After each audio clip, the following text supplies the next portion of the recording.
Tanaman porang merupakan tanaman yang menjadi buah bibir saat ini karena nilai ekonomi tanaman ini yang cukup tinggi. Tanaman ini jadi komoditas ekspor yang cukup dicari banyak negara. Seorang petani pun mendadak jadi kaya raya lantaran menjalankan bisnis tanaman ini.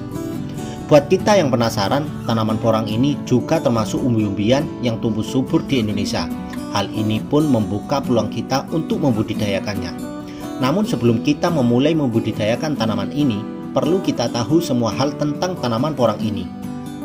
Tanaman ini juga dikenal dengan nama iles-iles. Lucunya, porang dulu hanya dianggap sebagai makanan ular oleh masyarakat kita.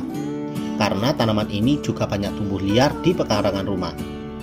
Tumbuhan porang bisa tumbuh di berbagai jenis tanah dengan ketinggian yang beragam.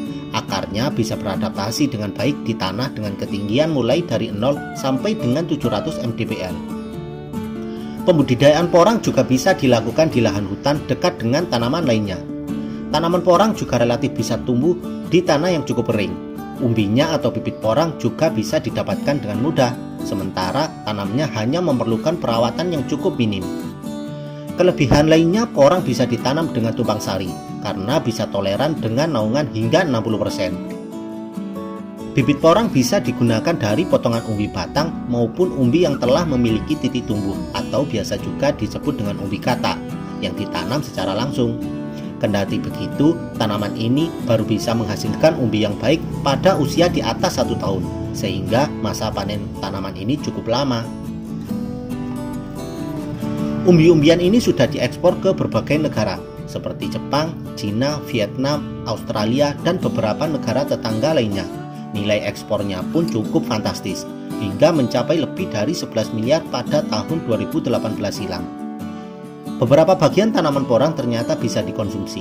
Hebatnya, porang juga menyimpan manfaat untuk kesehatan tubuh. Beberapa manfaat yang bisa didapatkan dari tanaman ini adalah seperti menurunkan kolesterol jahat, menjaga berat badan ideal, mempercepat penyembuhan luka, mencegah diabetes, mencegah resiko jantung dan stroke, mencegah kanker, mengeluarkan racun tubuh, dan masih banyak lagi yang lainnya. Penggunaan tanaman porang dalam industri dan kehidupan sehari-hari, biasanya tanaman ini dipakai sebagai bahan baku tepung, bahan baku pembuat kosmetik, bahan baku pembuat lem, bahan baku produk penjernih air, dan juga banyak lagi yang lainnya.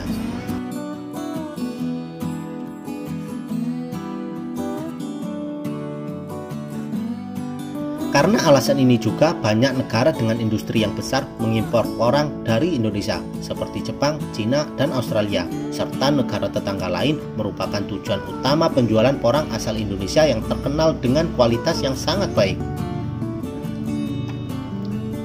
Tanaman ini dibutuhkan sebagai bahan baku banyak industri. Hal ini yang membuat harganya juga melambung tinggi.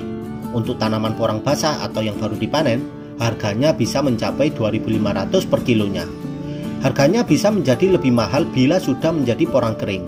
Harga porang yang sudah dikeringkan atau sudah berbentuk keripik berkisar 15.000 sampai 30.000 per kilo.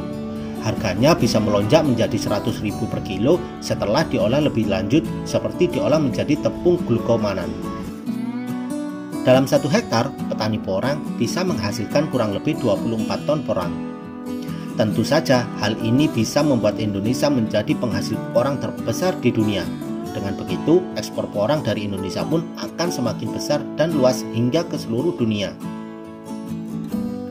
Namun begitu, menanam porang juga memiliki beberapa kekurangan.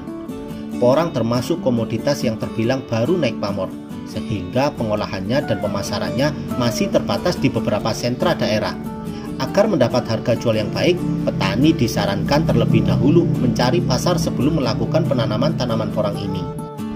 Nah, melihat nilai tinggi dan sangat menarik ini dan melihat resiko dalam penanamannya, apakah kita cukup yakin ingin menjadi petani porang?